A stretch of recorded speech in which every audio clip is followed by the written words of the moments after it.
ខ្លួនឯងប្រែប្រួលរំទោទូរូបគេមកកិនខំពីមុនមិនដែលមានគេក្នុងចិត្តឬជីវិតត្រូវបើកទំព័រមួយថ្មី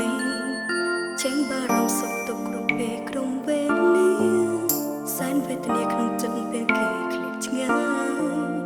ហាមខ្លួនឯងកុំឲ្យនៅគិតរឹតតែខ្វល់ខ្វាយត្រឡប់ក្រោយគឺស្រីមិនអាចធ្វើបាន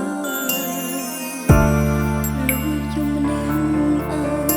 សាក់សួរខ្លួនឯងតើហេតុអ្វីទើបចិត្តស្រីកុំប្លែកពីមុនទុំជ្រាយ៉ាងនេះពេលជួបគ្នាក៏ន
ៅពីមកមិនធំស្អាតចិត្តមានពាក្យពេចន៍នឹងត្រូវនិយាយរក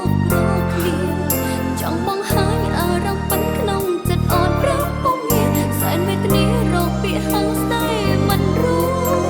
ពេលឃ្លាតគ្នាក៏ពីមកខ្វល់ព្រួយអារម្មណ៍ពេលខ្លះហៀវអត់ព្រមសង្ឃឹមចិនដាស្ដាប់ញញឹមបានត្រឹមតែមិនឡប់ព្រាសោកកាតែនេះឬជាស្នេហាចំដាមនេះក្នុងចិនអូ